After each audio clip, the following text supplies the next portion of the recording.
जाके इन्हां दफातर जाके इस मकाम ते जाके सानू सोच मिलती है, ये पैगाम मिलता है कि इत्थे साढ़े उलमा होंदे, इस्लामी निज़ाम इत्थे बैठा होंदा इन्हां सीटां ते अवाम कितनी आज खुशहाल और सुखी होंदी। और जितने लोग टाउट रस्ते च रिश्वत लवन वाले ने वो किस तरह अवाम नू नचोड़ रहे ने।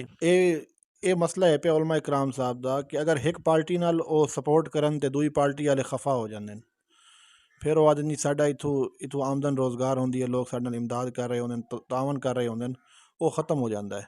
तो ਇਹਦਾ बेहतरीन हल के पिया कि मुखालिफ पार्टी की सपोर्ट करनी चाहिए या नहीं करनी चाहिए। जी ये थोड़ी गल बिल्कुल बजा है भाई कि मदारस वाले ये सोच के किसी पार्टी की वादे सपोर्ट नहीं करते।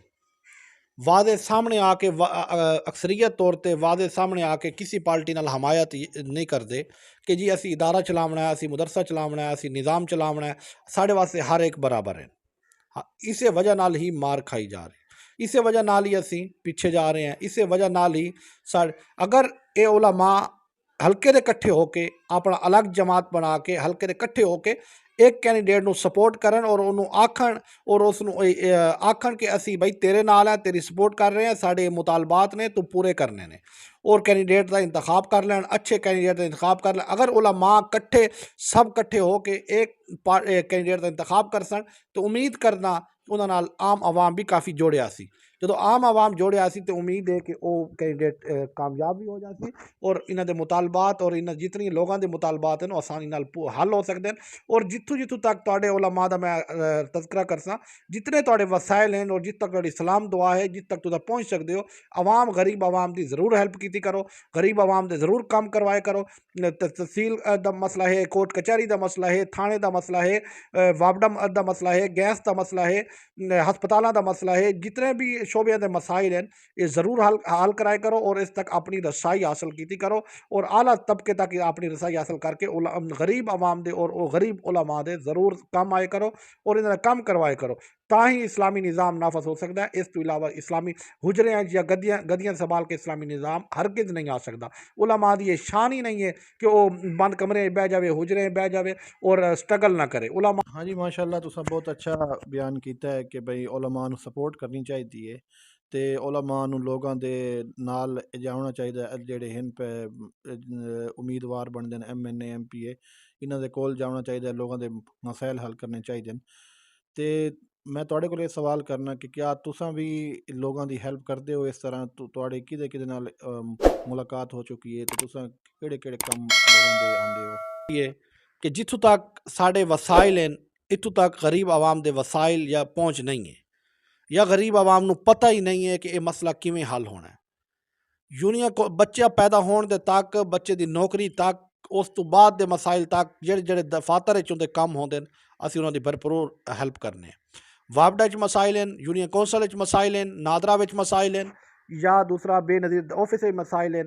जितनी गरीब मावां भैन साढ़े को आंदियां असी उन्होंने भरपूर तरीके से रहनुमाई करने हैं, उन्होंने हेल्प करने हैं, उन्होंने अच्छी गाइडेंस देने हैं। अगर सानू नाल चलना पवे तो उन्होंने नाल भी चलने हैं या साढ़े फोन के जरिए उन्होंने काम हो सकता तो असी फोन भी जरूर करने हैं। जितों तक असी बाद औकात ऐसा भी है कि असी उन्होंने नाल पूरा पूरा दिन ला के आने, उन्होंने काम करवा के आने, साड़ी वो ख्याल लोग इज्जत करते हैं, ख्याल करते हैं। इस जरिए साड़ी इस्लाम दुआ की वजह नाल गरीब आवाम का फायदा हो जाता है। साढ़े वास्ते यही सदका जारिया, यही शुक्रिया तुसा माशाल्लाह लोगों नू लै जांदे हो, लोगों दे कम आंदे हो, लोगों दे मसलन वापडा दे मसाइल हैं, बेफार्म दे मसाइल हैं, शनाख्ती कार्ड दे मसाइल होंदे न या कोई भी मसाइल होंदे न तुसी जांदे हो लोगों दे नाल। ते अगे जेड़े अफसरान हैं पे मसलन वापडा दे अफसरान हैं पे या MNA साढ़े MPA, उन्हां दा अगों के बिहेवियर होंदा तो क्योंकि लोगों तुसा एक कायल करके जांदे हो भी यार आप मैं तेरा नाल मैं तेरा कम करवाना, अगर वो अगों जाके तुहाडे कम तुहाडी ओ गल ना सुनन फिर वो लोगों दे के गिले शिकवे के होंदे न। एक तो बोलना इस जगह ते जाके इन्हां दफातर जाके इस मकाम ते जाके सानू सोच मिलती है, ये पैगाम मिलता है कि इत्थे साढ़े उलमा होंदे, इस्लामी निज़ाम इत्थे बैठा होंदा इन्हां सीटां ते अवाम कितनी आज खुशहाल और सुखी होंदी। और जितने लोग टाउट रस्ते च रिश्वत लवन वाले ने वो किस तरह अवाम नू नचोड़ रहे ने। तुसां कचहरियां चले जाओ, तुसां इंतकाल वाले ऑफिस चले जाओ, तहसील ऑफिस चले जाओ, वापडा के शोबे चले जाओ, अस्पतालों के चले जाओ, इंदराज वाले शोबे चले जाओ, जिस तरह टूट आवाम का खून चूसण वास्ते बैठे ने, तो इतने सानू ये लगता है कि उलमा की बहुत कमी है, तो उलमा ज़रूर इस मैदान आना चाहिए। दूसरा असी जाने हैं, असी MNA MP की सपोर्ट नाल जाने हैं, चेयरमैन की सपोर्ट के जरिए जाने हैं, उन्होंने राबते करवाने हैं।